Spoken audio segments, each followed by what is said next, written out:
Welcome, everyone. It is July 29th, 2020.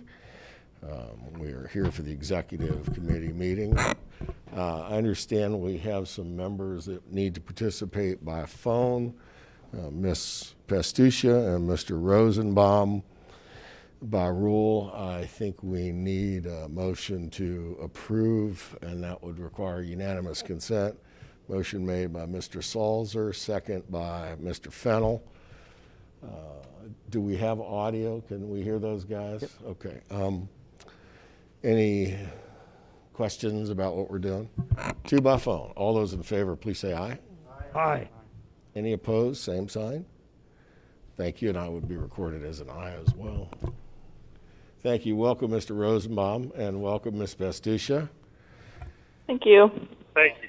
Thank you. You're welcome. Could I get a motion to approve the minutes of June 24th? Thank you, Ms. Williams, and thank you, Mr. Renault in the far 40. Good to see you, Rob. Any additions or corrections to the minutes as submitted? No material misstatements of fact, no Scrivener's errors, nothing? Okay. All those in favor then, please say aye. Those opposed, same sign. Now, I'd like just to stop for a moment and talk about the death of John Lewis, representative of the United States Congress last week. I think everyone in this room who participates either in your local parent-teacher association or your local school board or Carnival for Muscular Dystrophy or anything since the 60s and 70s that was, just part of this country's landscape is heard of and benefited from a life and legacy that Representative Lewis left us with.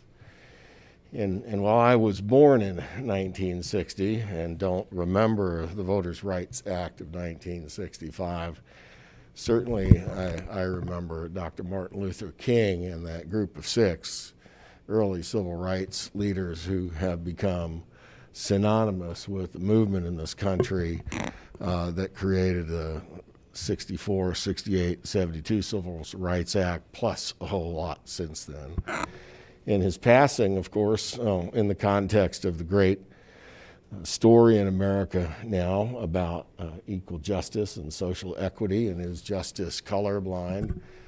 This has been an extremely important part, I think, of our community, too, to pay attention to what has happened across this country in the last 3 or 4 years, and certainly most recently. John Lewis, I think, serves to remind all of us that one person makes a difference, can make a difference. I don't remember who called him or labeled him the conscience of the United States Congress. But clearly, as he aged as a young man into the great senior face that he had of an elder statesman, he's iconic to me. And I think all of us that have the privilege of serving meetings like this in the capacities that we do owe a debt to him and his cohorts from back in the 60s who set the stage for extremely critical changes in America, and by no means are we done yet accomplishing equal justice for everyone. So in that spirit, I wanted to make comments on Mr. Lewis first before we got started. We have some informational updates that I will defer to the end. We had a very healthy conversations and a couple of committee meetings I attended today, but because we got some folks that need to go earlier than rather later, I'd like to move the resolutions up. So can I get a motion regarding the agreements to effectuate? Do I have to read this whole thing? There's no clerk for this, right?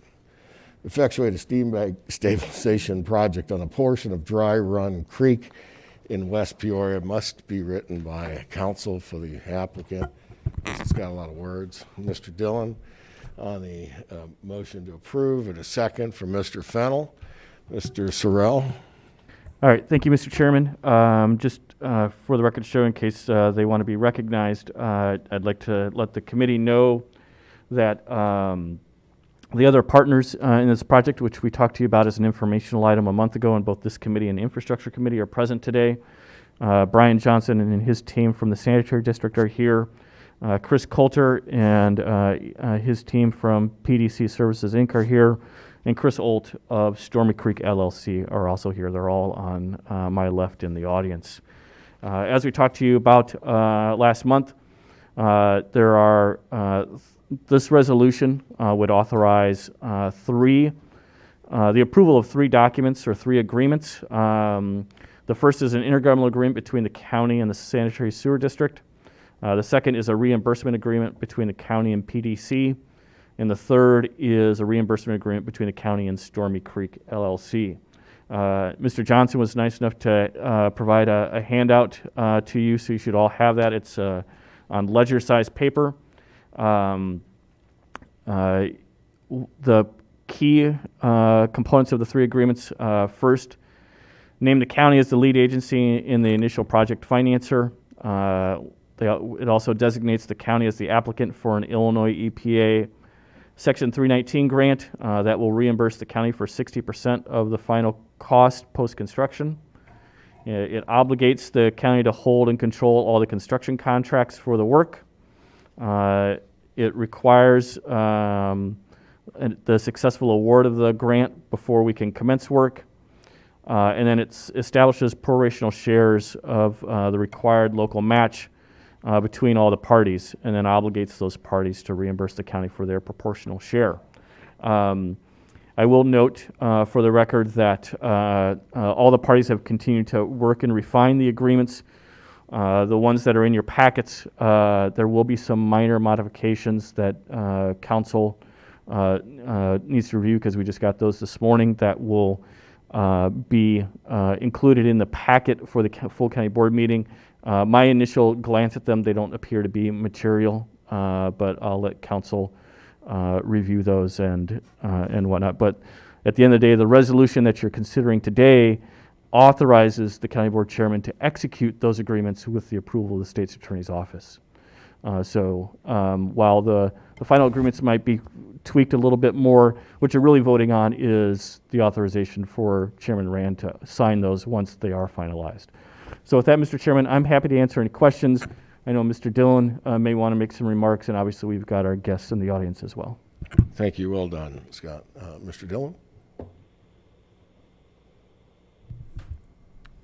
I'll open up the floor to let our partners come and speak on this, but I just wanted to recognize, and you'll hear that there's been a lot of time and energy put into this from local companies that have been good to this community, PDC, Stormy Creek, and the Sanitary District.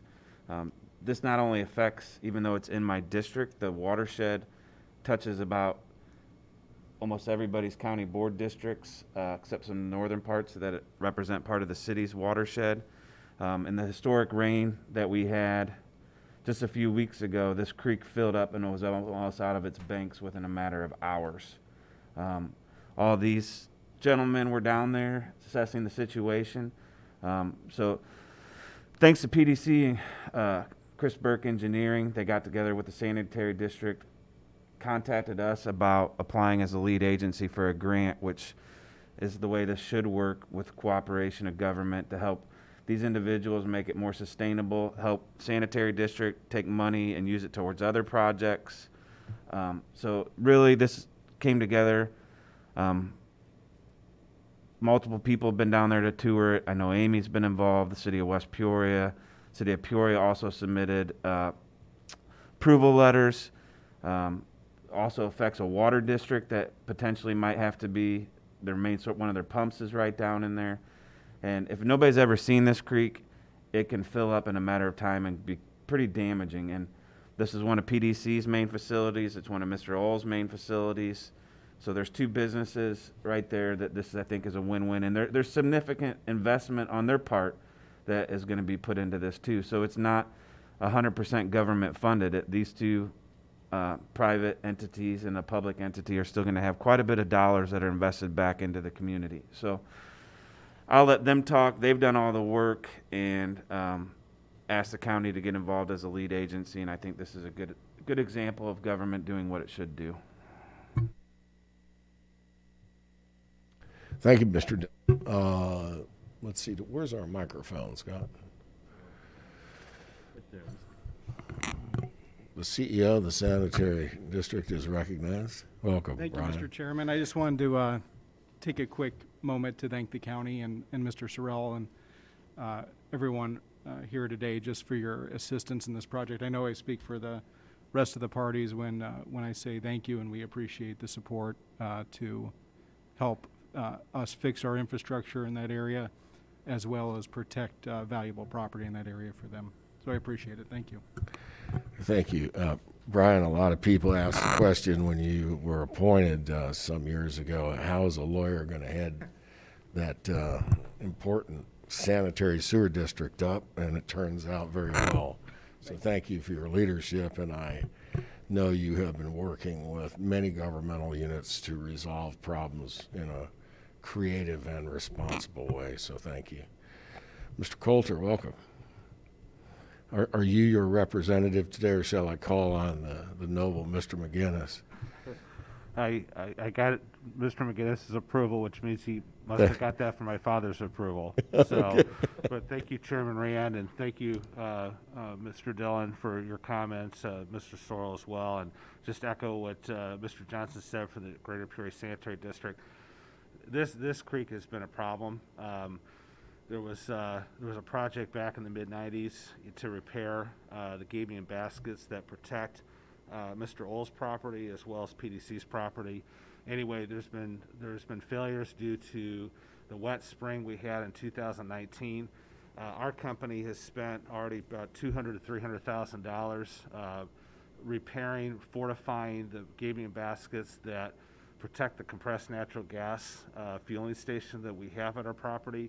That's obviously key because that's now fueling a majority of our trucks, as we've converted most of those trucks, especially the city of Peoria collection vehicles, to CNG fueled vehicles. So if that facility goes down, we go down, and that's not a good thing, obviously. So it forced our hand. We had to do something this year, and so that definitely helped. Mr. Dillon and Mr. Johnson could attest to that when we had the big rain on July 15. If we hadn't done that, I'd hate to imagine what could have happened to us. So, but there is more work to be done. Mr. Oll is going to be doing some work on his property yet this year. So is the Greater Peoria Sanitary District. That will be helpful, but we to make it a permanent fix. This grant, from the IEPA is important. So we appreciate the county.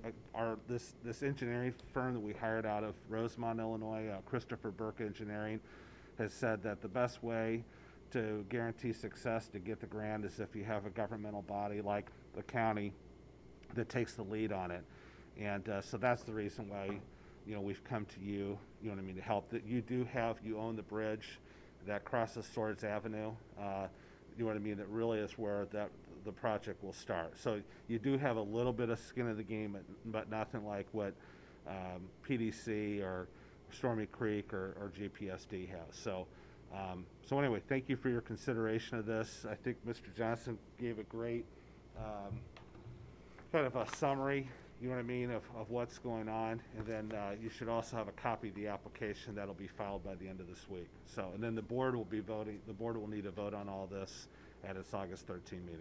So, and I think Brian and I are happy to answer any questions that you may have. Thank you. Mr. Dillon, you good? Yeah, I did get this on the floor, didn't I? yeah, I moved forward. Okay, thank you. And I'll echo, Mr. Johnson's been outstanding in his role through his leadership and that board. Any communication that you've ever had there, it's instantaneous back, and I do appreciate it, and thank you for everything you've done, and you brought this forward. And his staff, I know he's got engineers here, and I was joking with Mr. McGinnis before this. I think he actually has more time in this county boardroom than some county board members do. So a lot of time in this room. So, but thank you for all putting this together, and urge everyone to be an aye vote today. Thank you. Any other questions or comments? Mr. Ricker, then I Mr. just have a Salzer. question. This is Kate. Kate, go ahead. Then Mr. Ricker, then Mr. Salzer. Go ahead.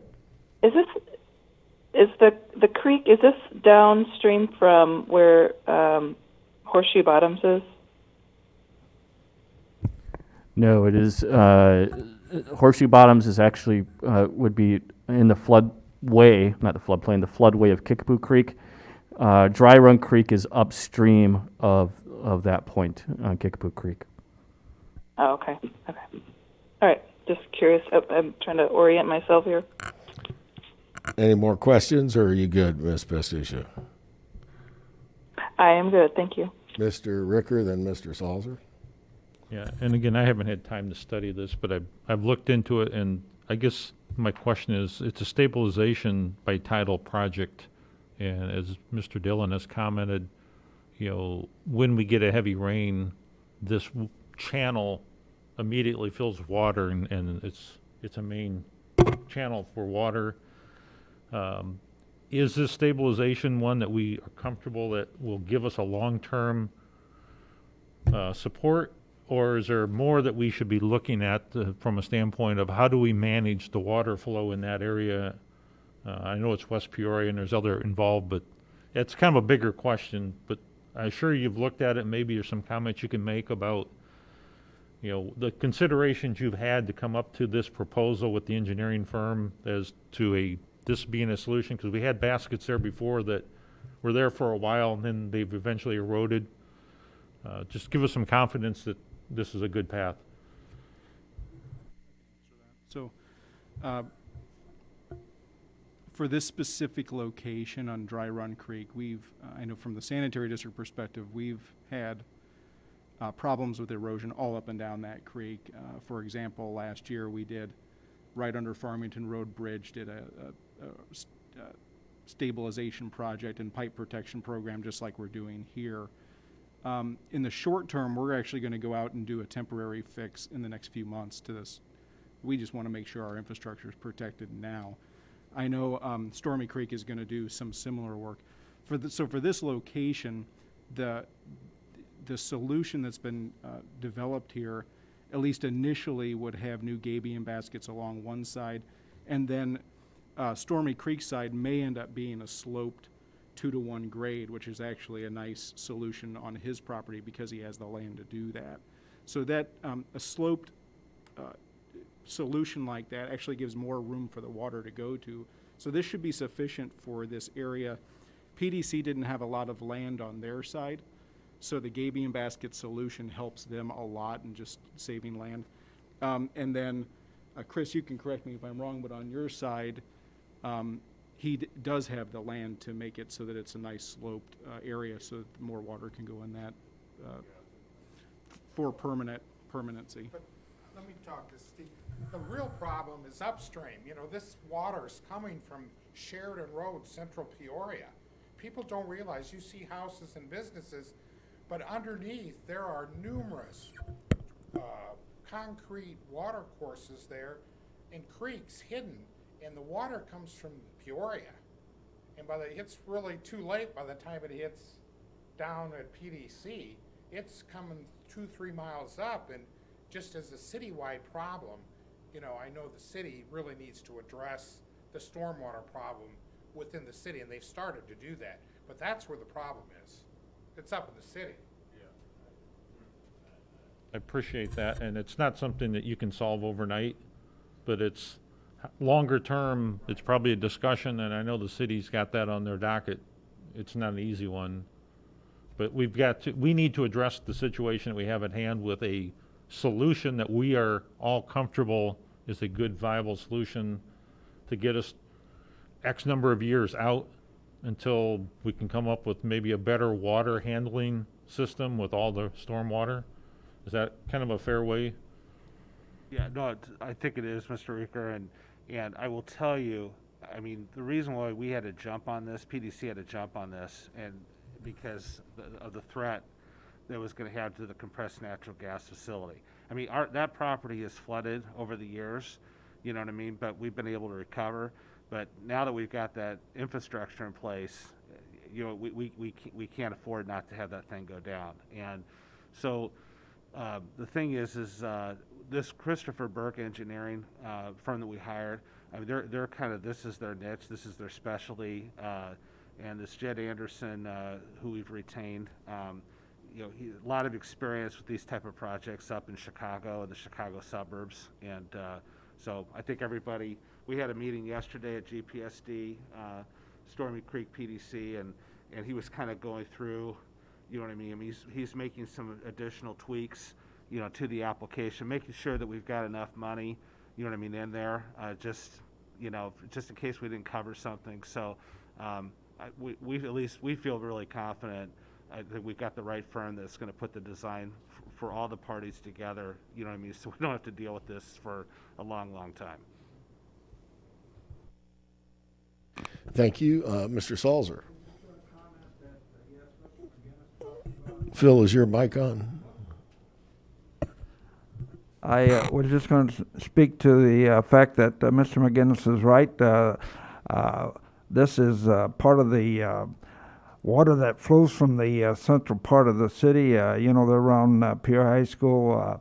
I've seen these rapid flows of water when we've had a real gusher and so forth, and down through the area of the park, Bradley Park there. And this project, I would imagine the people who are responsible for this, who are here today, are certainly going to consider it to be a long-time solution to the problem and so forth. This is one of the best infrastructure projects, I think, that we have been able to do, and I was especially kept up on it by our discussion in our committee by Jim Dillon, and Jimmy did an excellent job of pointing out the fact that these other bodies that we have been able to take on this problem, and certainly it impacts their particular interests and so forth. And that's why I really think that we'll see a good solution in the long run. Thank you, Mr. Salzer. Anyone else? I'd just like to make a comment. This is Kate. Go ahead.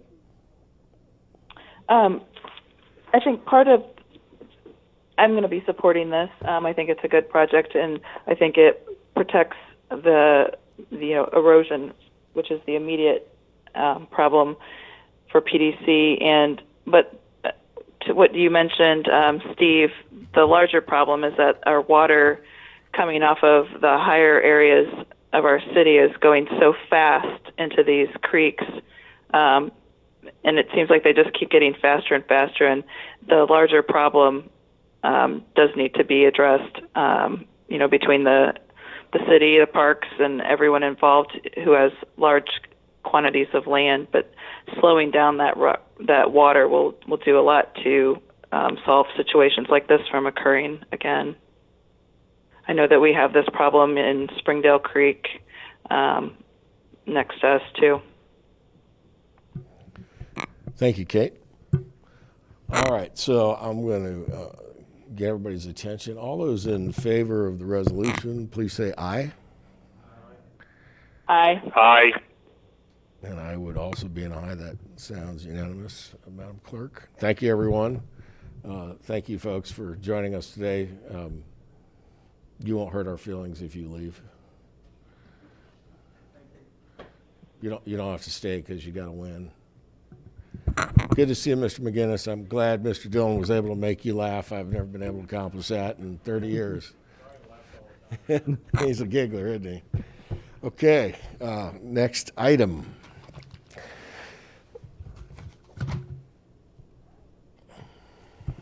Can I get a motion, please, on the intergovernmental agreement the intergovernmental agreement for the acquisition of the Hannah City Trail? Thank you, Ms. Williams, and the second from Ms. Allison. Thank you. Sorry, Mr. Salzer, I didn't see you. You're wearing the wrong color today, clearly. Maybe I could put you over Mr. Elsasser's seat where I can see you from 10 to 2. Okay, Mr. Sorrell? Yes, sir. And then Miss Williams. All right, thank you, Mr. Chairman. This is a joint project of our county, Fulton County, the Village of Hannah City, and the City of Farmington. And I know Hannah City Mayor Fred Winteroff is in the audience today. The four bodies have been working collaboratively to first rail bank with the U.S. Surface Transportation Board a 24.7-mile stretch of Union Pacific Railroad right-of-way that essentially runs parallel to Route 116. It starts down on Kickapoo Creek Road, comes up through the bluff, and then goes all the way out to Middle Grove in Fulton County. It's been over 30 years since, or longer, since it was actively used as a railroad. It was a purpose-built railroad for strip mining activity in western Peoria County and Fulton County back when that mining activity was current and present. Advocates of converting the right-of-way from rail to a trail have been working together to achieve this common goal of acquiring the property from the Union Pacific Railroad. For a number of years, IDNR has been filing on behalf of the four governments and other advocates that rail banking notice with the Surface Transportation Board every 6 months. I believe it's on the order of something like 22 or 23 consecutive filings that we've made. Surface Transportation Board and IDNR came back to us and said, you guys need to make a decision. We can't keep filing. In fact, the Surface Transportation Board changed the rules and said we can't allow entities to continue to file these over and over so consecutively with no real action going forward. So the four governments have worked together thanks to the Village of Hannah City for actually preparing the intergovernmental agreement that is included in the packet. Member Williams has been a key part of the process for the last several years during most of her tenure on the county board on this project. What will happen is, should this be approved, the Village of Hannah City has applied for a federal grant that will cover 80% of the right-of-way acquisition costs.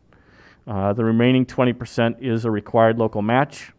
The agreement that's attached to the resolution has how that 20% will be divided. A potential is that DNR is also looking at a second grant opportunity that would reduce that local match from 20% to 10%, so our obligation would be cut in half. What the resolution does is it does a couple of things. First, it authorizes the chairman to execute the intergovernmental agreement on behalf of the board.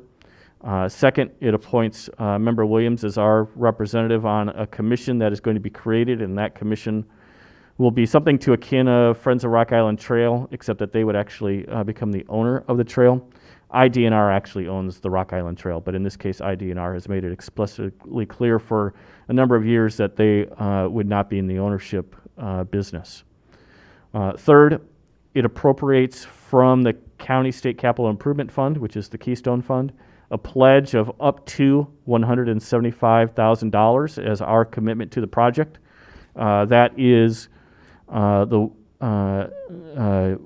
that's rounding to the nearest whole $1,000 upward. That is on the top end of what our share of that local match would be, assuming the extra grant that I mentioned that IDNR is going after would be not successful. So we've created a worst case scenario. If that second grant is successful by IDNR, that number would be cut in half. And then lastly, the resolution urges the other local governments that have not yet adopted the intergovernmental agreement and appropriating their proportional share to do so. So, Mr. Chairman, I'm happy to answer any questions. I'm sure Member Williams has a couple of comments to make, and she may or may not want to recognize Mayor Winteroff. Chair recognizes Member Williams. Thank you, Mr. Chairman. I would like to give the mayor an opportunity to speak, if that would be okay. Of course. Okay, thank you. We usually require you to come out real close, Mayor. There you go. You're good. You're good. I don't know if you want to go through the slide presentation that has been put together for this, but as it's on it, I don't know. Can you hear me? That's fine. I'll just quickly go through this slide presentation, and Mr. Sorrell has done an excellent job of updating you, but if you look at the next slide, this is a 24.7 mile corridor that used to be the Union Pacific Railroad. They still own the corridor, and we are trying to purchase it from them. In red there, the looming deadline is actually April of 2021. That's when this something needs to be done on this corridor. This next slide, you'll see the regional connectivity of this trail with the Rock Island Trail, and also there's a trail in Fulton County that is in the process of being purchased also, which would connect all of these trails together. What's the benefit for the region? Well, as we've seen with the Rock Island Trail, there are a lot of benefits for the community. The increased recreational options, the healthy lifestyle that it promotes, the hiking and biking, and as we all know, there have been a lot of marathons and races happening, and the expense that is associated with those, especially for law enforcement having to block off roads and that. If you can get a corridor like this, it's an excellent opportunity to do, a large scale race. Economic benefits, as we've seen with the Rock Island Trail, and this slide basically was a study done back in 2015, that the property values located within a quarter mile of the rail of the Rock Island Trail associated with a 24% increase in their property values. It's also promoting visitors to the different communities and increases the property values of those that are adjacent to the railroad. The case study that was done, and again, we looked at the Rock Island Trail. You see all of the residential development that grew up or was spurned by the Rock Island Trail there. The commercial development also. With the Junction City area, you'll see the Keller branch that that connects to the Rock Island Trail spurned a lot of extra activity there at the Junction City area. And especially during this COVID pandemic, we've seen a huge increase of people using the trail. The financial breakdown, if you keep on going there are three different options here. Budget A basically is the worst case scenario. This shows what each community would be responsible for, and that is determined by the amount of railroad within each jurisdiction. We've also been talking with Limestone Township, and there is some interest there. So if Limestone Township also decides to sign on to the intergovernmental agreement, that would also reduce the amount that Peoria County would have to match for that. The timelines, the past and future, the trail efforts, this started clear back in 1980 before I even got involved in this. I became involved in the 90s with this project, and so I've been with it for a long time. But back in 2008 is when things started to happen, and that's when the Union Pacific Railroad decided to rail bank the corridor. And what rail banking is basically preserving that corridor that 24.7 miles, so that if a railroad would ever need that in the future, they could purchase that back from our entities and turn it back into a railroad. So it's very beneficial for the railroad to do rail banking like this. If we are not able to purchase it from the railroad, rail banking, then there is the possibility that that corridor will be lost forever. Like Mr. Sorrell said, in 2008, the IDNR did file our first petition with the Surface Transportation Board and has filed 23 extensions to that. We have applied previously for grants. The first time back in 2010, it was unsuccessful. We did receive a grant back in 2014-15 time period, but at that time, with the state budget being frozen and no monies being allocated at that time, that money was turned back in, and so now we are trying again to get this grant. Back in 2015, when we did receive the grant, an appraisal was done on the railroad at that time, and our grant allocation at that time was for $750,000, I think. That was the appraised value of the railroad at that time.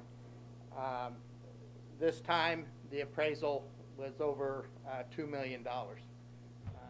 That is the cost of the property that is along the railroad has increased in value over that time period. So the timeline that we're looking at here is by September, we hope to have all of the governmental entities have an intergovernmental agreement signed. We are hoping that we will find out in October whether or not we receive that federal ITEP grant, and at that time we will begin negotiations with the Union Pacific Railroad as far as a temporary lease of the land or an outright purchase of the land with the money that we have. That will take a while, and in the meantime we will be applying for a state bikeways grant, which will can be used to help offset the 20% match that is required from the federal grant that we have applied for. If that is successful, that would reduce the cost to all of our entities by half. And then we hope to have the corridor purchased by April or so. We've had a lot of community support. There are a lot of other entities that have come alongside of us to help support this. Tri-County Regional Planning Commission has been a very supportive backer of this and has helped us with the filing of the grants, and we've gotten letters of support from a lot of others, but our main thing is trying to get this intergovernmental agreement signed so that when that federal grant is approved, hopefully in October, we can move forward on the purchase of this corridor. Thank you. Any questions for the mayor? Mr. Fennell. I think it's back in 2015, if my memory is right. There was a stumbling block. You talk about the people who are supporting it. As I recall, Bellevue was kind of against it. Has that been resolved at all? Bellevue has decided not to participate in this. That's why we reached out to Limestone Township. But like anything in politics, people's change, different people get elected. At the very beginning, their board was very supportive of it, and they've had some turnover in their board, and they've decided that they're not wanting to be a participant in this project. But they aren't against it happening? Correct. Okay. Anyone else?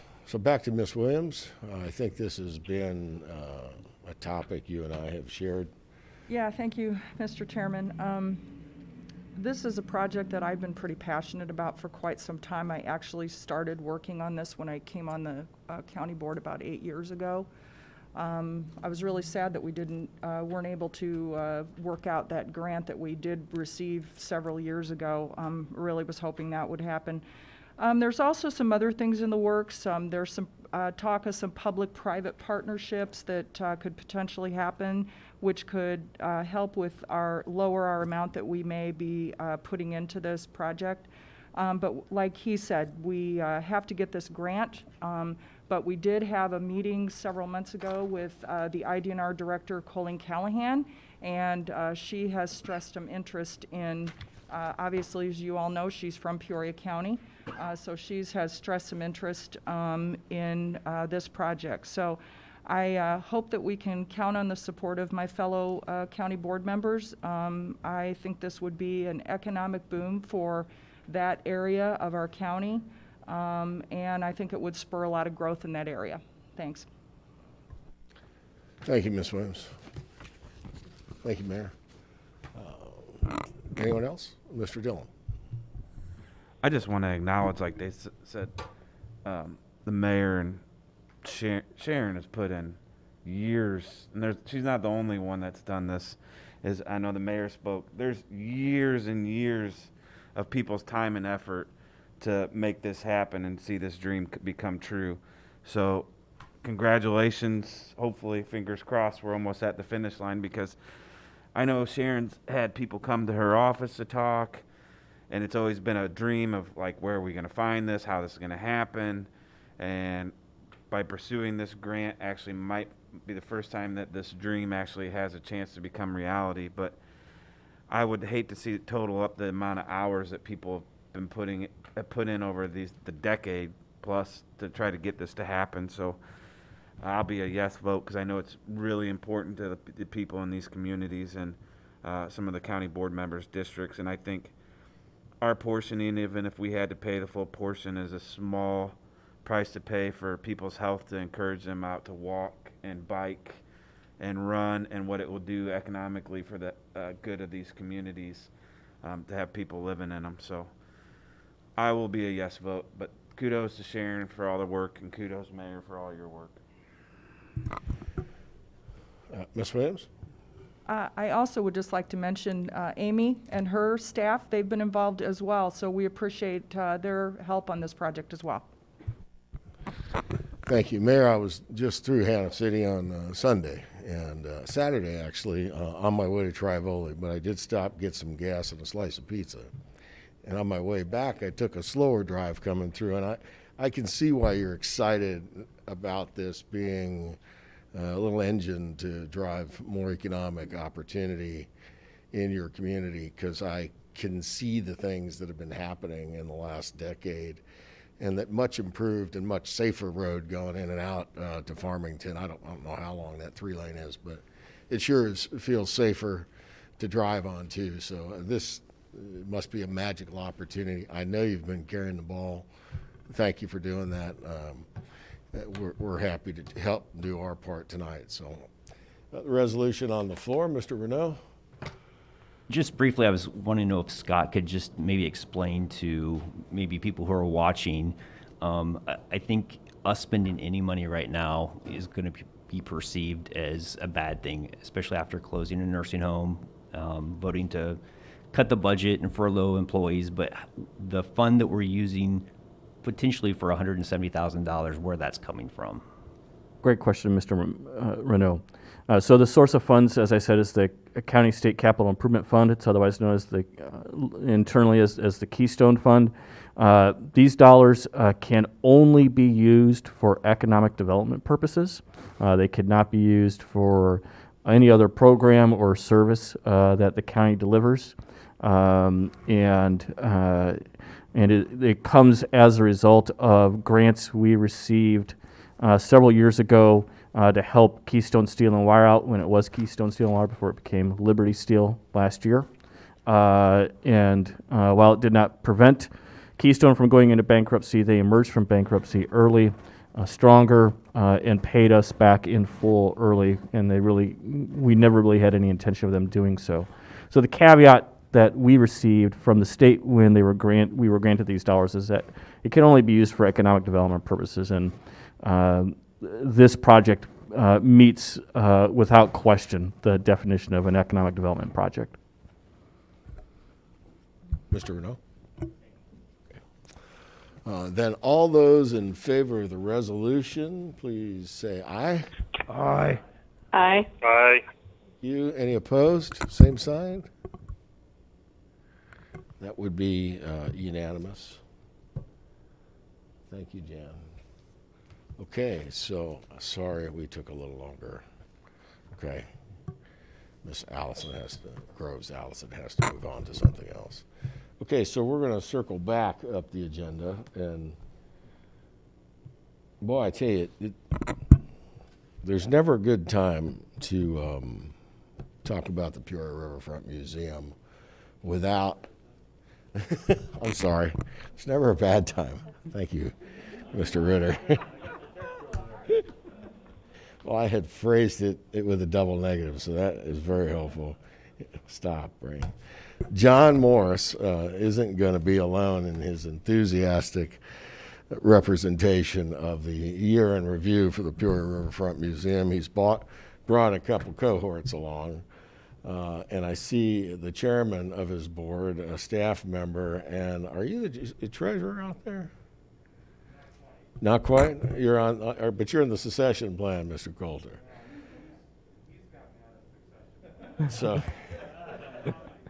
So Steve Jackson, if you'll put your hand up, is the current president. And John, would you like to introduce your staff member of? Yep. Yeah, but tell us about your staff member, because I know she's been there from the get-go. Yep. Yeah, sure. Just It make says sure Linda Daly there, but just make sure we'll the change it. green light is on. There you go. The green light is on. Anne Marie Miller, our Vice President for Development, and one of our 28 excellent full-time staff members at the museum. Welcome. Why don't you have a seat in Miss Daly's spot there, and we'll just let you deliver your review. Great, thank you. Welcome back, John. Mr. Chairman, it's my favorite report of the year to represent the Peoria Riverfront Museum, and remarkably, my fourth, as I just celebrated in April, my third anniversary as the president and CEO of the Peoria Riverfront Museum, and working with what I call the best private not-for-profit board in town, 21 tremendous volunteer community leaders, two of whom, as you, Mr. Chairman, have mentioned already, are with us today. And I thought I would start the report with just greetings on behalf of that board from our board chairman, Steve Jackson, who has finished out his first year as chairman of the board, and beginning as of July 1, our fiscal year, his second year. We have doubled his salary in the second year of his service of volunteerism on the board, but he is a tremendous leader, not only for board policy and for representing the community to the Peoria Riverfront Museum, but also in helping to raise the private funds. As you know, we're a 100% privately funded operation at the museum, a private museum living in a public house, very proudly in your house, the county's museum. So with that, let me turn it over to Steve Jackson for greetings on behalf of the board. Steve? Welcome, Mr. Jackson. Thank you. So I'm not really sure it's necessary for me to bring the greetings from the board. John thinks it is. I always enjoy listening to John speak, and I think when I speak, I sound like the guy hollering, selling peanuts at the circus, and John's the ringmaster. But just briefly, I can't tell you how much we appreciate your support. The building, we take good care of that building, and it has been such a wise investment for this community. I wasn't born and raised a museum person.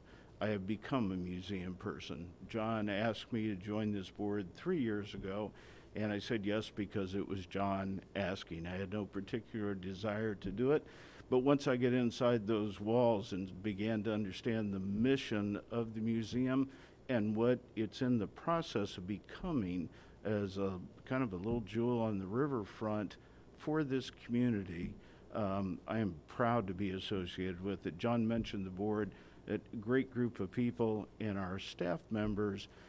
I think it's kind of like being a teacher. If you're a staff member at a museum, it's a labor of love. It's not about your paycheck, and there are such gifted and talented people that work tirelessly on behalf of the museum that I believe the day is coming, we're well on our way there, that Peoria will become known for the Peoria Riverfront Museum. I think it'll make a top 5 list, and whether that list is Caterpillar in the medical community and Maui Jim Sunglasses, whoever else is going to be on it, people will begin to, and I think they are, talking about the Peoria Riverfront Museum. I'm proud to be part of that organization.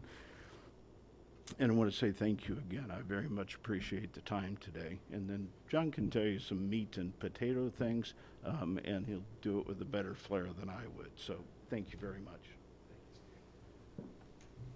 much. Thank you, Mr. President.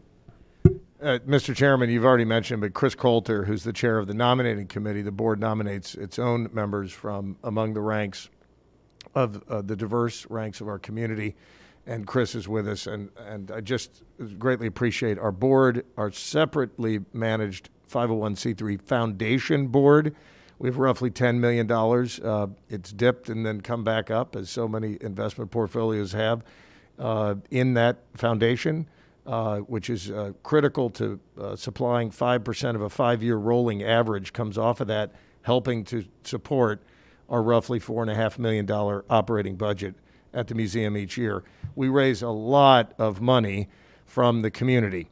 And just to give you a quick example of the work that we do, we created something called the Visionary Society. We knew there were 4,300 members, many of them in the room, of people who join as families to get free admission and come to see the exhibitions. But we created something called the Visionary Society for those people who could afford it, and those businesses and foundations who could help people out by making a contribution at a higher level of $1,000 or greater. When I first came to the museum, there were 99 of those Visionary Society members giving a total of $120,000 a year. It was a generous total. With the leadership of Steve Jackson, the board, Anne Marie Miller, and others, this past June 30th, we finished with 320 Visionary Society members giving a total of $610,000 in unrestricted operating support. I will say there are very few museums, if any, in the country that have had that kind of increase in private support of individuals. And I mention them because we owe them a debt of gratitude at the museum, but they help us take care of your building in spectacular fashion. This is a challenging time for museums. The American Alliance of Museums, our accrediting body, and the association to which more than 30,000 museums belongs around the country, just came out with a report last week estimating that 1/3 of museums will not survive the closure and the downturn of earned revenue that is resulting from the COVID era. Museums are one of those agencies on the whole that are facing challenges. Let me tell you right here and now, we just finished June 30 with the second strongest fiscal year cash performance in the 8-year history of the museum. Having been closed for nearly 4 months, that is a spectacular result. We did receive the PPP for $353,000 as a private, not-for-profit business that helped backfill some of the losses, and we finished with a small, relatively small deficit, about 3% deficit on the fiscal year. That is a testimony to Steve Jackson, who led a campaign, last 6 weeks of the fiscal year campaign called the Next Level Challenge, in which we had almost 100 people step up and give private dollars. Why am I telling you all this private fundraising? Is to let you know that while the county pays the bonds on that building and you own that building, we're not here, and we won't be, to ask for a single dime of operating support from the county or from government. We are a privately funded museum, and the people in this community are stepping up to make sure we have a great museum. Now, what is this museum, and what are we doing? We have 3 objectives. Every single thing we do, Three objectives. We build confidence. We build a collective confidence of this community. You heard Steve Jackson say it earlier. We want to be proud of this museum. We're the only multidisciplinary museum of our kind in the whole nation. Art, science, history, and achievement. We want to make this community proud. We want to make every child who comes through on every student initiative program. We just had a report, even with the shutdown in mid-March of the entire museum, we still got 80% of the Peoria Public Schools kids through. We expanded across the river to East Peoria this year. We started getting into a few of the diocesan schools and others in Peoria County. And we plan to continue to push forward with a virtual Every Student Initiative program. We had a meeting at the museum today with the superintendent of our own Peoria schools and a number of other funders. So, second thing we try to do every single day is to spark learning. And we believe that a learning community is a community of entrepreneurial success and a growing economy and so forth. And this is no time ever has been as important to spark that kind of sense of learning. And finally, unleash the full talent and genius of every individual. I'll tell a quick story of, and I love these stories of the museum. When you're in that museum and the people are filling the space of that museum, before we were shuttered, and we reopened on July 1 with all social distancing requirements and masks required, but we are reopened to the public. But before we closed, there was a school tour in there from Lincoln, the school here in Peoria, and these third graders were coming through a trail, the line of children on their way to see Leonardo da Vinci, the genius, a major. Did anybody get a chance to see Leonardo da Vinci, the genius? Well, thank you for coming in. It really was. It's never been to upstate Illinois before. I like to call it upstate Illinois, Mr. Chairman. And it came to Peoria. It was a spectacular thing for the children to see. But I saw these three young ladies walking through from Lincoln School, and I said, students, I said, have you ever been to the museum before? And this young lady sort of proudly, defiantly, boldly raises her hand in the air with 3 fingers up. She said, I've been 3 times. That's because this Every Student Initiative we have is 3 years old. And her 2 friends came by her side, and they all raised like the victory symbol with the 3 fingers. And it's just, I carry that picture around with me on my phone. That's really what the museum is doing for the community, is giving a sense of access to the world, to the big ideas. Because these are the people who are going to be the future of our community. So we're not only there for children, but that is front and center, our children and our families, and making this such an attractive community. So finally, let me say this, Mr. Chairman. What we have coming up is really something special. We've commissioned, worked with the Museum of the Guitar in New York City, who has a traveling exhibition on the guitar, the instrument, the guitar, the physics of the guitar, the history of the guitar, famous guitarists and so forth. Coming to Illinois for the first time, our guitar, the instrument that rocked the world, will open this fall. And next summer, quick story, the American Museum of Natural History is the night at the museum, the movie. Big museum in New York, the American Museum of Natural History. They're the ones who discovered the T-Rex. So that's a big deal for them. So they put together, in celebration of their 150th anniversary as a museum, the biggest T-Rex exhibition that's ever been put together, with all the most contemporary ideas of what the T-Rex looked like and what color and feathers and all this science of it. So we went out there to New York City, and I said to them, the president of that museum, I said, what are you doing with that museum, with that exhibition after it's done in New York for the year? And This is a true story. There now. And she said, you're from Peoria? Is that a real place? I said, that's a real place. Peoria, Illinois, the quintessential American place. I said, what are you doing with it afterwards? She said, well, we might package. I said, I'll take it. So Steve Jackson and the board backed us up. SEFCU put a major presenting sponsor. Other people, the Visionary Society, stepped forward. We will be the first in the Midwest to bring the biggest T-Rex exhibition that's ever traveled anywhere on the summer of 2021 to Peoria. And that's the kind of swinging for the fences that we are doing. to bring great things in, but we're also representing the greatness in our own community. And I want to conclude in this way. Preston Jackson is a legendary artist, perhaps the most famous artist in Peoria. For 25 years, he worked on a piece called Bronzeville to Harlem. Some of you might have seen it, but it is a piece of more than 100 small figures in a little city of buildings that represent a period of American history that started about 100 years ago, 1919, called the Great Migration and the Harlem Renaissance, in which African Americans moved north at a record pace, sort of escaping the Jim Crow South and into the cities of the North, places like Bronzeville and Chicago and Harlem and New York and Peoria. So Preston's piece, 25 years in the making, he's more than doubled it, and it will now be entitled Bronzeville to Harlem, An American Story.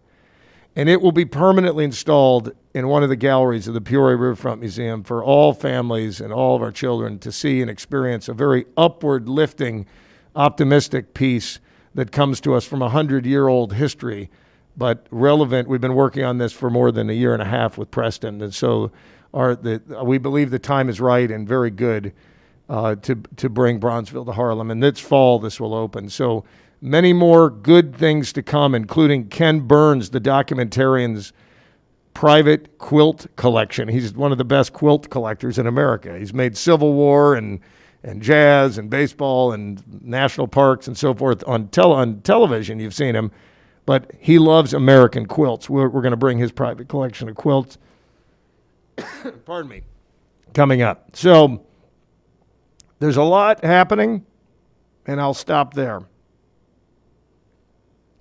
Thank you, Mr. Morris. Will Mr. Burns be part of the, that's probably a trade secret.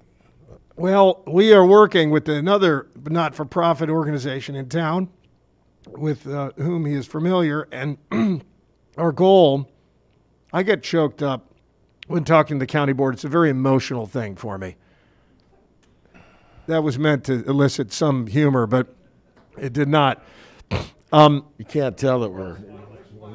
I will tell you a secret. I shouldn't say this, but I recently sent out an email about the work that we're doing really to take things out in the community with this virtual museum and the work we're doing to get it out there. And I sent it to your chairman just to let him know, because I like to keep him in the loop on the big things going on. And he sent me a video of a song called "Taking It to the Streets." None of you are old enough to remember that, but who's the band? Doobie Brothers. The Doobie Brothers. And it must have just been a moment for me, because I started crying. And I couldn't figure out exactly why. I teared up, a little misty-eyed, but it's the idea that you all in the county board and through his words get it. What we're trying to do is really to take it to the streets and to help lift up this community to the highest level possible. I got a great board helping me do it. I got a phenomenal staff, and Anne-Marie, I'm glad she's here. And we've got a great county board to work with, and we're very proud to make that building come alive every day. So, Mr. Chairman, thank you for letting me give a report. We do have a little goodie bag of presents for you that we can distribute, or however you'd like to do that. But just in short, thank you for what you do to represent the taxpayers of Peoria every day, and what you do to allow us a long-term lease agreement to be in the building that you own. Thank you, Mr. Morris. Members of the board have any questions or comments to make to... This is Kate. Kate?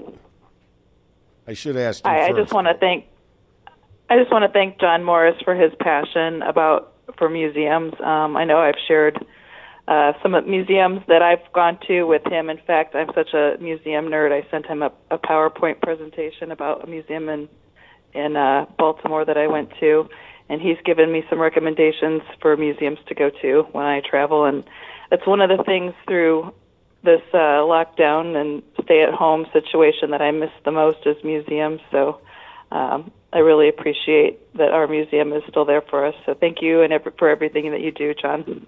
Thank you, Kate. Much appreciated. Thank you, Mr. Fennell. Yeah, one comment. I did go to the Christmas Chorale thing down there. That was really a nice setting and nice program. I wished it was full, but it was a very nice program.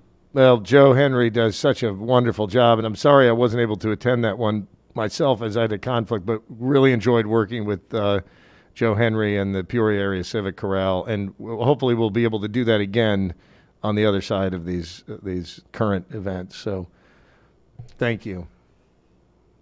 Ms. Williams. Thank you. I just wanted to mention that the most important person in my life calls me Yaya. And she gave it a thumbs up and said, Yaya, I love this place. Oh. So just wanted to pass that on. What is the name of the most important person in your life? Annabelle. Will you tell Annabelle the Peoria Riverfront Museum says back through Yaya that we can't wait for her next visit. Thank you. Thank you. Mr. Dillon?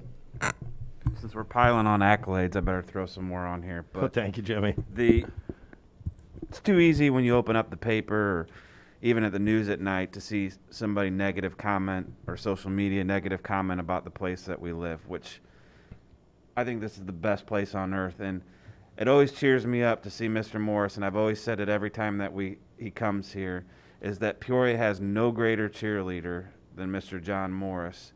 And I'm glad that you're where you're at. You're the perfect person for that, and thank you for all that you do for the area. But your love of this community and try to make it better by thinking outside the box through the school children program and all that is amazing what you do. So we're better off for having you there, and I'm proud that you're in our building, Peoria County's building down there. So thank you for all that you and I know it's a team effort, just not you, and it goes down to your staff, because even when you go in there, even the newest hire in there is always happy that they're there or the theater. So it's from the top down, you run a top-notch organization, so thank you. Jimmy, thank you. You know, we have so much for which to be proud in this community, and I learn every day on the job of greater and greater reasons to be proud. One of those is that the French settled us, in 1691. We're the oldest French-settled community in the entire Midwest. And, of course, the British had settled the eastern part of the United States, but the French really began to settle. And Fort Crèvecoeur was 1680, but then the fort, which predated Peoria, was 1691.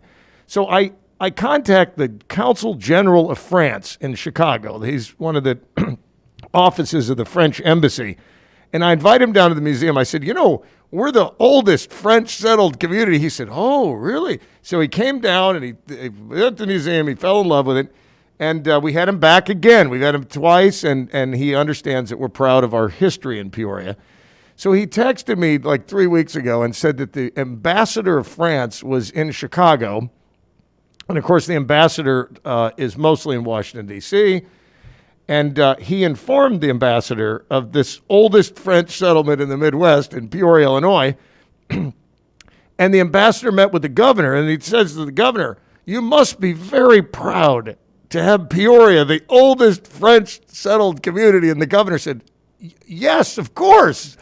Of course. So I'm telling you, if we don't know our own story, and that's what the museum's trying to do, is help us tell our story about our whole region. If we don't know it, we can't expect the French ambassador and the governor, everybody else to know it. So I pass that along because, Jimmy, I can't help myself. I'm going to keep talking about how great our region and our community is, and I appreciate you being on the cheerleading team. So thank you. Mr. Chairman, thanks for, I'm sorry, one more.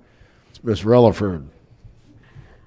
I'll just go ahead and add, as Jimmy said, one more accolade and one more kind of story. So I know we talk a lot about the museum for our children, but I was part of a leadership program through my employer, and we actually just came out right before COVID hit and did the Da Vinci exhibit, and actually used that opportunity for us as leaders to brainstorm about how to inspire creative genius within our employees and how to think outside the box. So another great example of being able to use the museum even for us as adults to be able to learn and help facilitate dialogue and think outside the box and how we do the work we do every day. So thank you so much for that. You're welcome. Thank you for that story. I love it. Well, please, if any of you need or have any information about Peoria that can help me with my as Jimmy describes it, obsession with how great our community is in our Peoria County and our Central Illinois region, please get in touch. And thank you again and again for allowing us the building. Mr. Morris, is it true that the American Museum's fossils are a larger, more prominent T-Rex discovery than Sioux, who many... Yeah, it's, I mean, with all due respect to upstate Illinois, and I'm very proud as an Illinoisan, but Sioux's very cool. It's the largest intact, fully intact T-Rex discovered. But the originators of T-Rex and the discoverers of the T-Rex are the American Museum of Natural History. And something they taught me, and I didn't know, the T-Rex is American.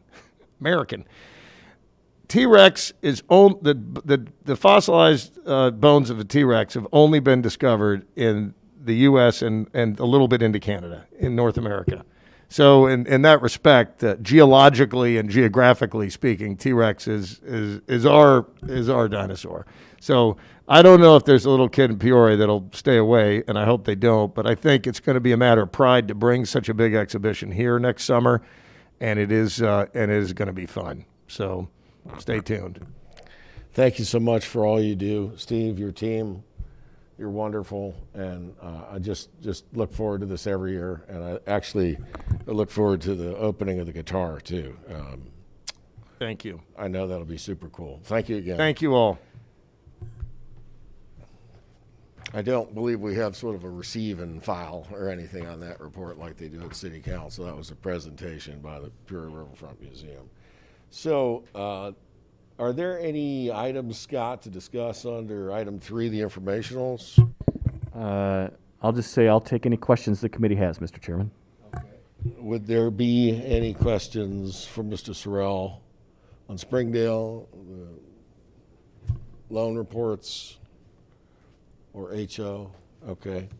Hearing none, I will then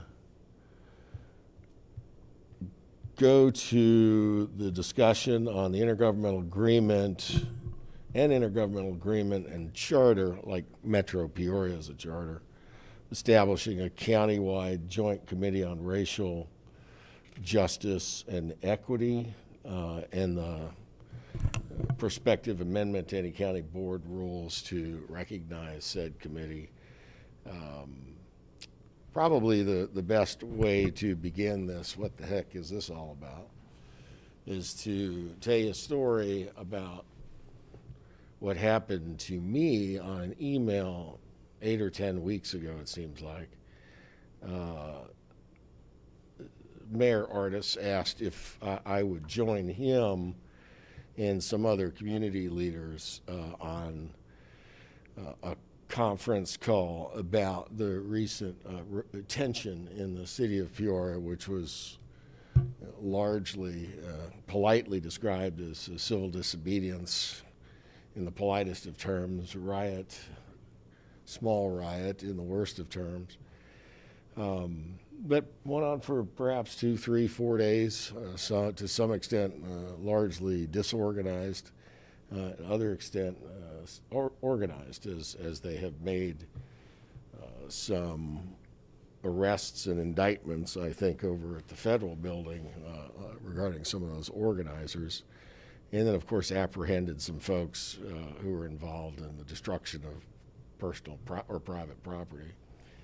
The conversation was to be about what could or should Peoria do during the pendency of those issues, which has really morphed into a topic today that is best described as 7, 8 weeks, 1 day a week.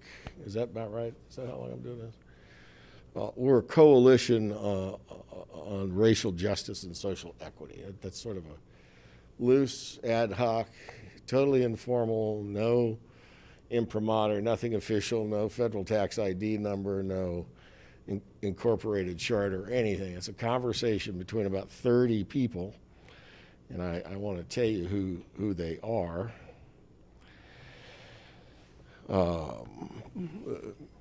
Dr. Keith Knapp from Unity Point Methodist, Dr. Michael Cruz from OSF Ministry, OSF Health System. He's probably got at least 1.5 titles. Mike Cruz, the president of ICC, the president of the medical school, myself, the mayor, the manager, our county administrator, Dr. Ali, Officer Duncan from the city of Peoria, 7 church officials from town, including Pastor Devereaux Hubbard, Pastor Johnson. I could go on with this list. I don't really want to leave anybody's name out, so let me stop here. I don't want to get that wrong. Excuse me. I had this a minute ago.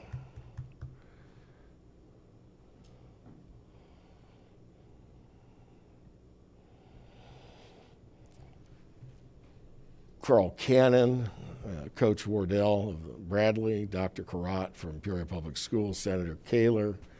I did mention Dr. Hubbard, Joe Piccone from the college, Andre Allen from the Dean of the Methodist College of Nursing, Denise Moore, Sincere, what's his last name?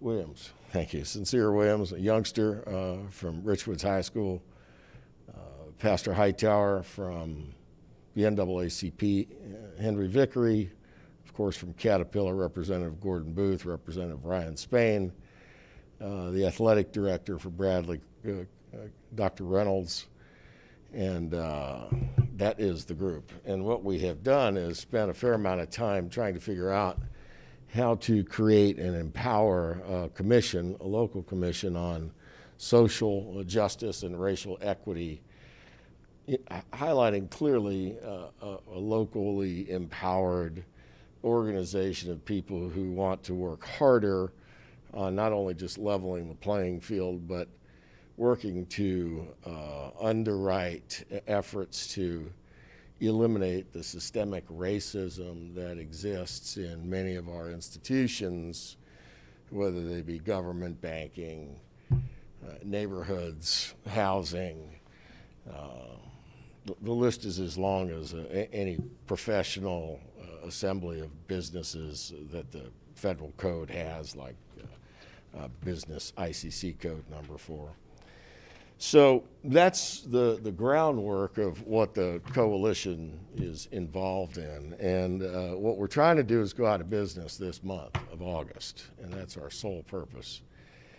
And in going out of business, we have been working on a charter which is being drafted by Mr. Sorrell and the city executive, Mr. Urich. And the goals are really quite simple, and it's to establish racially inclusive leadership in a bipartisan, a racially diverse committee.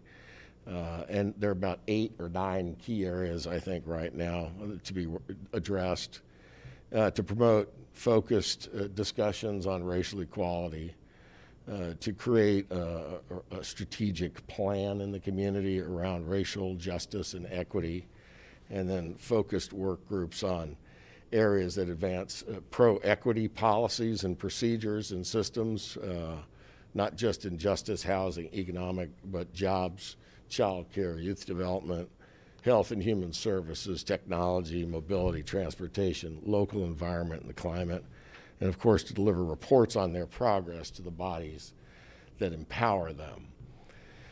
The mission, while you could wordsmith this some more, before this document is final, we'll have a chance to talk about this. The mission of the Joint Commission on Racial Justice is to, and I quote, accelerate efforts to institutionalize racial justice and equity within the county and city governments, and to advance the adoption of similar practices throughout our region. It's really not a complicated construct. What is a little complicated is how we empower it and support it. And I think that's what I want to talk to you about in a special committee of the whole meeting here in a week, in a week and a half. The goal is to air out how everybody feels about this topic. We're not trying to reinvent any wheels. We're not trying to build another NAACP. What we're trying to do is use the assets of the two largest governments in Peoria County and apply community leaders to focus on the agenda of racial equity and social justice in our community, because it's more than just a topic du jour because of something really bad and awful that happened in Minnesota, but it is really a recurring issue across North America. And I just, with James in the room, I just want to just say that we're not here to talk about law enforcement bad, criminals good. That's not what we're here to talk about. As a matter of fact, I think the law enforcement folks have to have a seat at this table as well. And Officer Duncan is an example of one such individual. So it's not about police bad, everybody else needs a break. That's, in fact, I don't think we've talked about that in one day. So the charter, of course, defines and confines what the central purpose of this group is. But once we create it, we have to manage it through a nominating committee system so that the appointments and people serving on it feel free to do the right thing, but also have a little monitoring from the organizers of the charter. So while that is kind of a lot of idea thrown out in front of you right now, I'm going to ask Scott to help frame it from sort of a ministerial, administrative point of view, and I perfectly hope he will share his philosophy as a public administrator and professional. And certainly when we start to look into our own house, you'll find that the opportunities for squaring up access to jobs just in our building by women and minorities is not a particular scorecard that we would get an A+ on. And a lot of the things that are in the way of access to employment or education or the bridge that fixes where education may have failed a person, but the employment opportunity still exists, is something really important to every employer, not just the county, not just the two healthcare systems, but all employers. So we all need qualified employees. It's remarkable that there's a shortage, but yet there's so many people not working, and I don't mean since COVID, but pre-COVID. So, Scott. Thank you, Mr. Chairman. So I'll start by just kind of talking a little bit about the kind of the city and county's responsibilities as currently drafted in terms of what the support mechanisms are, and then I'll go and expand my comments a little bit further. So as drafted right now, and again, this is still in draft form, there's really 4 responsibilities once the commission is up and running that the city and county governments would have. And the first is training, and that would be the city and county most likely working in collaboration with ICC, would provide the commissioners with appropriate racial justice and equity training to carry out their responsibilities. It would be my desire and goal to extend that to all the senior managers and any county employees and members of our team that would be willing and able to share in that same training. Second is administrative support. The Chief Diversity and Inclusion Officer from the city is going to be the primary administrative support person for the commission. And while not appointed, is going to be expected by the city manager to participate in the discussion and deliberations based on his role in the city government. Third, clerical support will be from us, and legal support will be from the city. So in a high level, those are the kind of the city and the county responsibilities. Kind of to expand comments further, first I would say, we heard a question yesterday. I think it was Member Pastucia that asked it in county operations in terms of what the demographics of our organization look like once we've completely closed Headington Oaks. And as I said yesterday, it is nowhere near representative of the community that we live in from a racial and ethnicity perspective.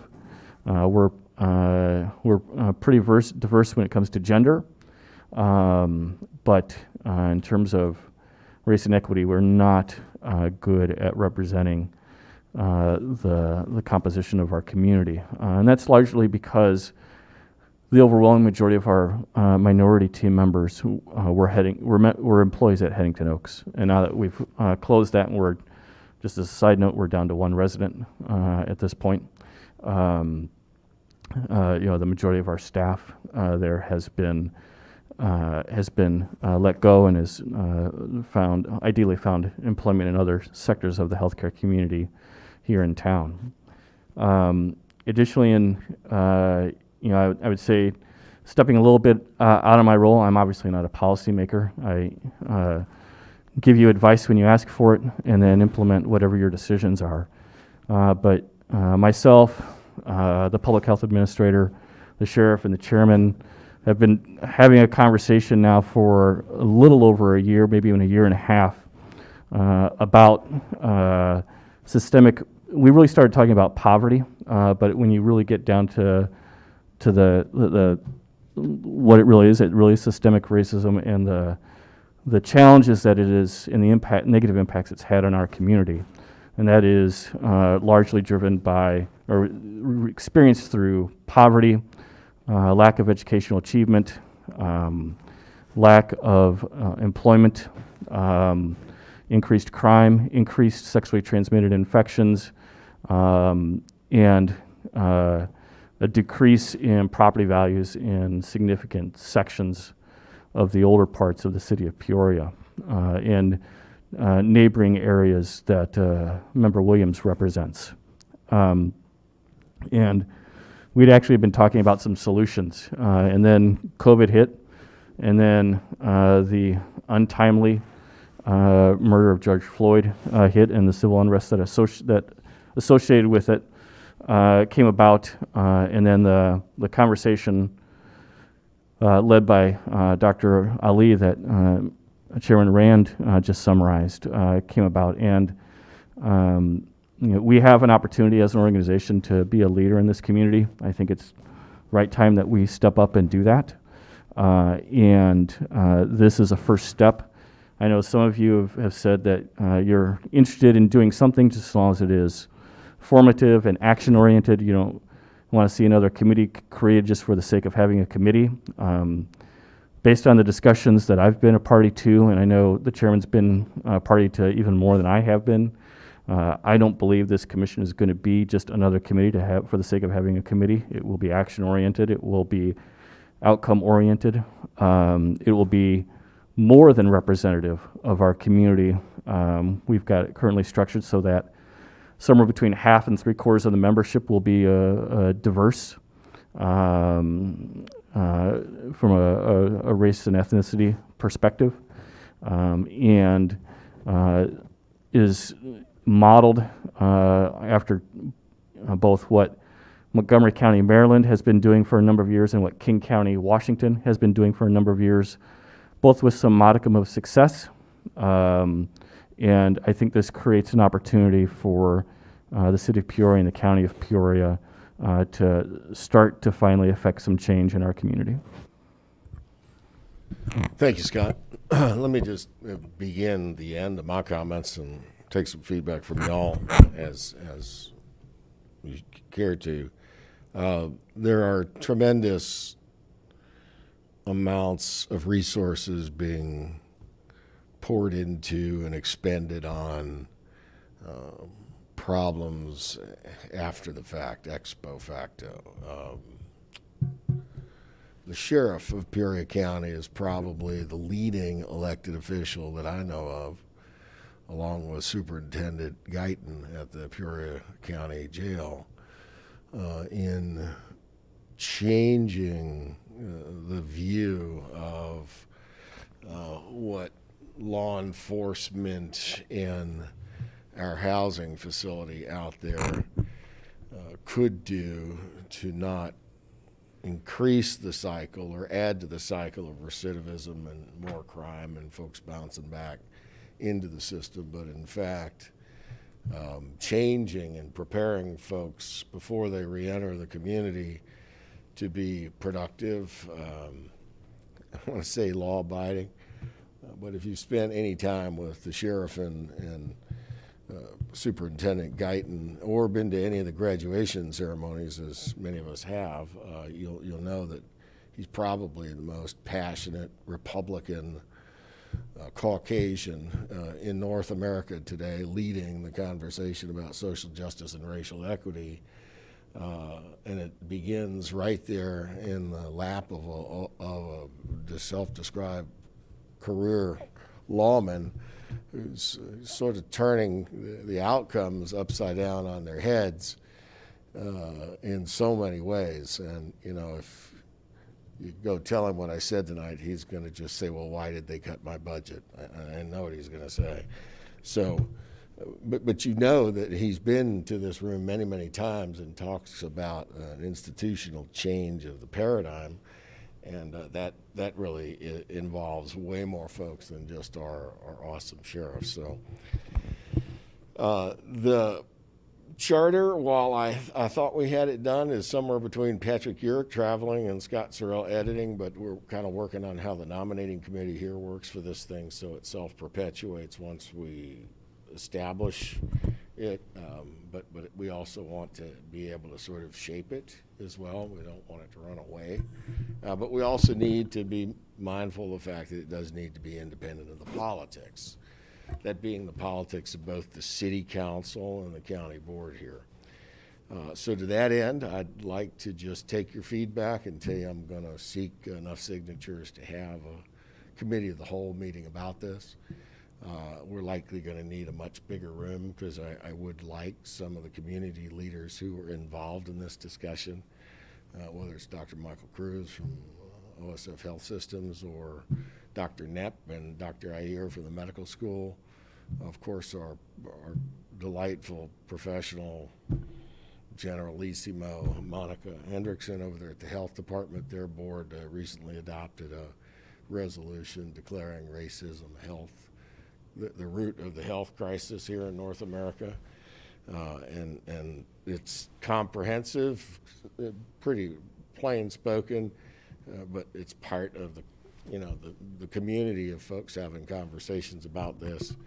So that's really the point of the committee of the whole. And then my plan is to, with the mayor, to have a joint assembly of this body and the city of Peoria at the same time in the same room at the Peoria Riverfront Museum down in the basement there, so we could get far enough apart and allow speakers to stage who want to come speak for formal consideration of this. So that's my plan. Now, what's yours? Did you raise your hand? Okay, cool. Rob, going around the room. Ms. Williams. It's funny this kind of came up because this morning, actually, Member Ricker and I were having a conversation about how really local government is where people's lives are affected the most. We make the most effect on people with the little things we do, whether it's helping someone with a problem they're having with a neighbor or something of that nature. But I am completely supportive of this because I think in order for change to happen, we have to do it on a local level. Thank you. Mr. Dillon. Chairman, I know you worked hard. Mr. Dillon from the city of Peoria. Chairman, I know you've worked hard on this and appreciate all the effort, and I think it is a valuable conversation to have. And I know Scott will have it and Andrew, but I would fall in the camp of to create a committee and not see any action is a waste of time. I'd like to see concrete evidence come out of this, or concrete examples, but I would also like to know, when we vote on it, structure. I mean, I'm sure that's all being worked out, as you said, in the bylaws, how the board gets appointed, who appoints the board, term lengths, if the county is held, if something, it's like, is it a true committee? If something passes out of there, do we have to pass a resolution going forward? So I'd just like to see the details of everything, which I'm sure you would too. I know you like to cross all your T's and dot all your I's also. So just knowing how all that would work would be very beneficial, because I don't want to vote on something that is going to be made on the fly. I'd like to see it be made whole to start. And I know you've put tremendous amount of effort, and this is a passion of yours. So I wholeheartedly support you in that effort, and will do whatever I can to help you. Thank you. There is a great sense of urgency amongst the group, and when I tried to tamp the progress and speed down a couple of phone calls ago, boy did I draw back a couple less fingers. But this concept of a committee of the whole is extremely important, because I think everybody ought to have some perspective, and you'll have the document well in advance to chew on. It's important that we not like just create something that goes on forever too. I think we ought to have to reauthorize it periodically, and that's just one of the other details that we're just trying to get, shall we say, typed into the bylaws of the committee. Mr. Fennell? The systemic racism, systemic inequity really comes right back to the individual household, back to the education that we had talking here earlier about the crime and all of that, those factors that go into those kids and what they're being exposed to. I hope that part of that's in this commission also, to try to get to the root cause of the family structure breakdown, no matter what race it is, in these poverty-stricken areas. It's that's the root of the problem in all of those poverty areas. They just have higher racial minorities in those areas.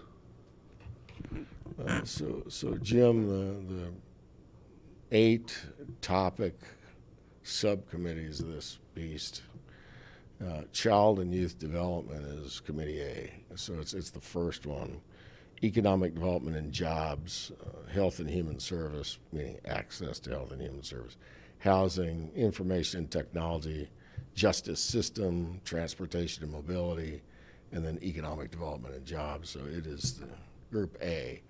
And notice that education isn't listed in here, which I think tends to step on the toes of those systems, but there'll be educators from the public school systems, plural, in Peoria County involved in that governing body. So to your point, yes, it begins much younger. Did I see your hand, Steve? Okay. All right. So that is just a discussion item. Requires no action. Sorry, I guess you didn't see me, but Phil, it's that orange, man. It's turning me off. All right.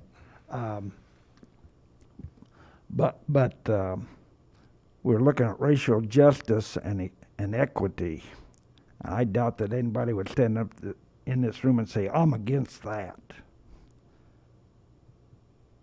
In order for an organization such as this that we need to bring about, just like you mentioned, we don't need another NAACP.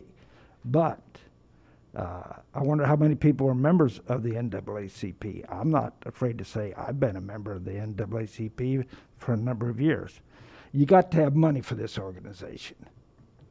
And I don't care if you would charge $5 or $50 or whatever you want to assess someone to become a member. And we do need memberships. This is going to get us money. It was a long time before many people got involved in the NAACP that should have gotten involved in it, just like in our diversity of this particular organization. if you know the history of NAACP, you know that out of the first 9 members, only one of them was African American, and that was W.B. Du Bois. And it sounds like that list of people that you have read off, that's what we need involved in this. And we also need white people to step forward, speak up, and not be quiet. And the guy that we just talked about, John Lewis, he used to say that often. He really did. And he was a friend to everybody. But we will need finances involved in this. I don't know, of course, that's a ways coming. But as I start out, I said, I don't think anybody would say, I'm against this. I'm against an organization that's going to bring about justice. Thank you, Phil. All right, so appreciate it. By the way, the state of Illinois has issued a $250,000 grant to Illinois ICC. I'm going to mess it up and call them a community college and get yelled at again. ICC to shepherd and be the administrator of said group. And that's in large part where the operational funding will come from. Thank you, Phil. Thank you. All right, so who has to leave first as a committee chairperson? Raise your hand and cover your committee report. Otherwise, I'll start as they are listed in the packet.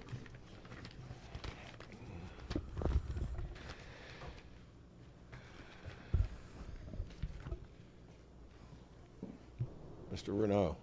Thank you, Mr. Chairman. Operations, we had one resolution, and that was the settlement of a workman's compensation case, passed unanimously. That's all. Thank you. Thank you for your work, Rob. Mr. Rosenbaum is on the phone. Yes, sir. Thank you.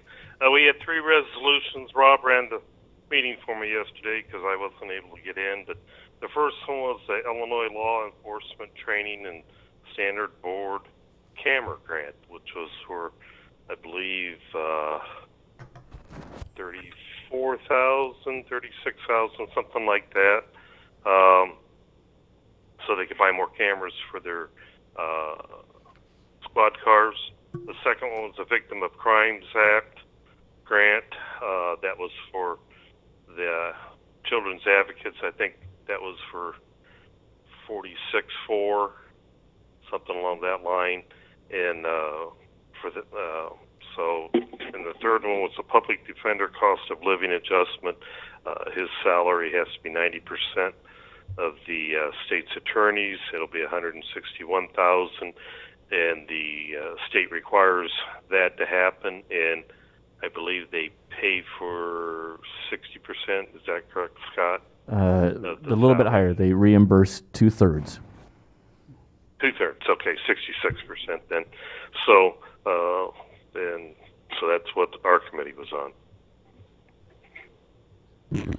Thank you. Mr. Rosenbaum, is that a ceiling or a floor, the 90%?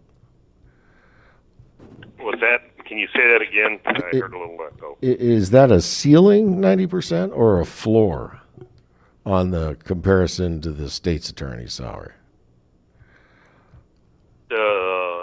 That is what that one. I'll let Scott answer it. That way it'll be. That's the floor. It's the minimum. You may pay him more than it, but you are required to pay him at least 90% of the state's attorney's wage. Thank you. The next item committee would be Phil. Phil.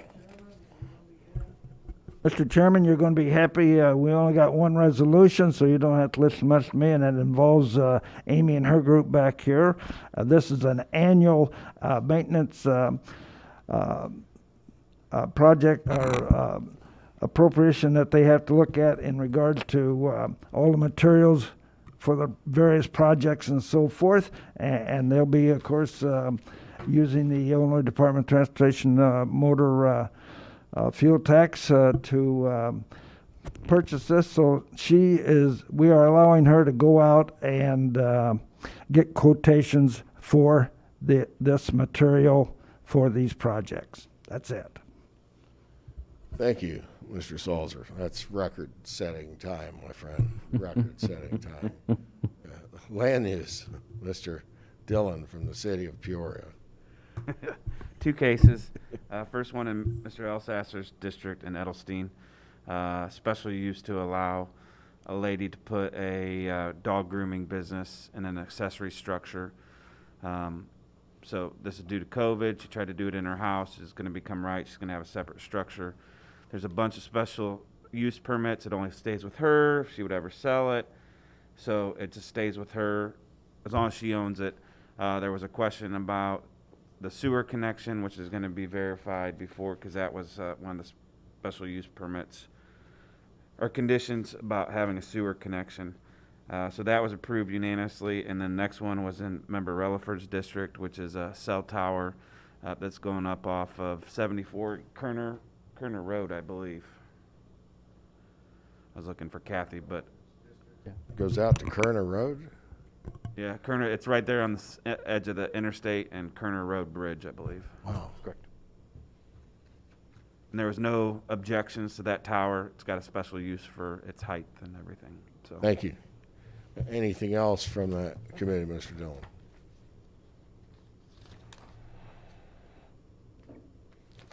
Well, I look forward then to Mr. Ricker and Ways. Yeah, so Ways and Means met today. We did go over the external audit, so all of the board members should have access to the documents from that. There's the CAFR, and there's 4 other documents of audit findings from Sikich, our external auditor. So I know everyone loves reading data and numbers, so please do spend some time going through it. It's a great source of knowledge of how financially how we operate and where the money goes and where it comes from and how we professionally manage our business. So that was the key informational. We had some other really great informational items, but in the essence of time, the resolution was the monthly delinquent taxes, which did pass unanimously. Thank you. Thank you. Any questions for Mr. Ricker? Mr. Ricker, you were appointed as chairperson of that committee following a long-term chairperson, multi-term chairperson, Alan Mayer, who told me when I was first elected and sat over there, if you make yourself an expert at the CAFR, then you'll be the second expert on the board. He was referring to himself. And he loved that audit more than anything. And I'm telling you, he was an expert at the CAFR. And there is, as you just said, an unbelievable amount of information in there if you could take the time and take it page by page. So may he rest well in Springfield, Alan. So, Mr. Budget Chair? We had one resolution, and it was authorizing the sale of 2020 bond for Riverfront Museum and also the Wilhelm Bridge to get better interest rates. Absolutely. Thank you. All right. So at the late hour we're at, it's been a while since we've had a chance to air out some stuff. We currently have under miscellaneous, we currently have a public health crisis here in North America. I don't know if you're paying attention to anything other than the newsy stuff about the states that are seeing tremendous explosions in positivity rates, hospitalization uses, etc. But Illinois is raring back up. Our director of public health needs our help, She needs all of us to advance the concept of masks and social distancing and hand washing and stop with the bars and the social gatherings where people fail to just use common sense. My little sister, Dr. Buzella, down in Gainesville, just sent me a note today about 18 anesthesiology residents at the University of Florida are all positive.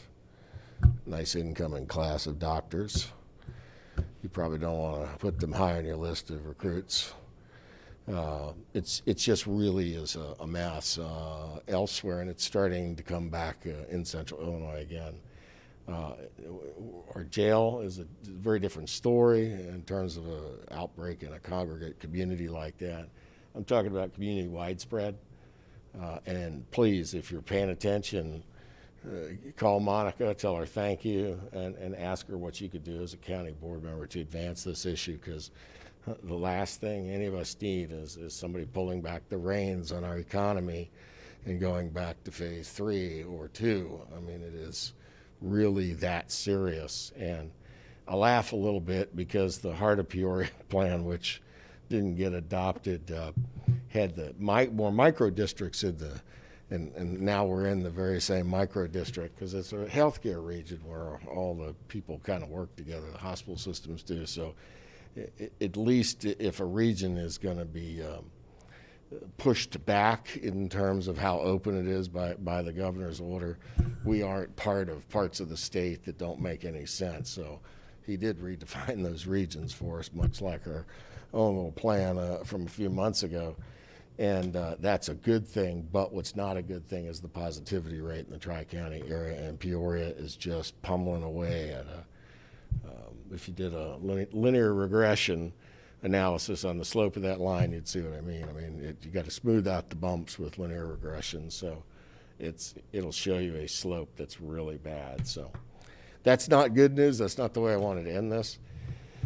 But I did want to end it by saying, look, Member Windish is pretty firm in not wanting to come to any meetings here as long as we're requiring masks. And I can't change the facts. I can't change the law. It kind of really is what it is. And he's an important part. He's elected just like all of us are in this room. He has personal feelings that are different than the rest of us who are willing to attend with masks. I would hope one of you or all of you that know him well, I get along great with Matt, could reach out to him and tell him they really don't hurt.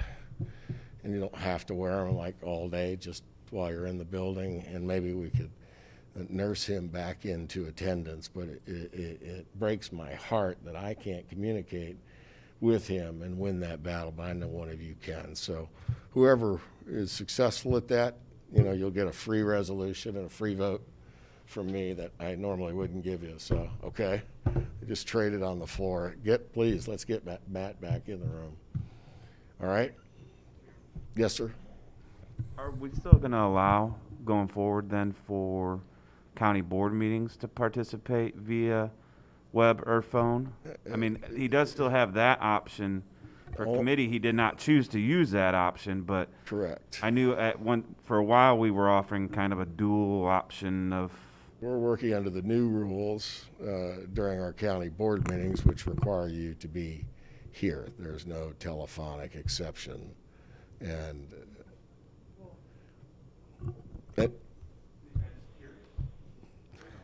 if we even move that needle, you'll make it eligible to every single person here.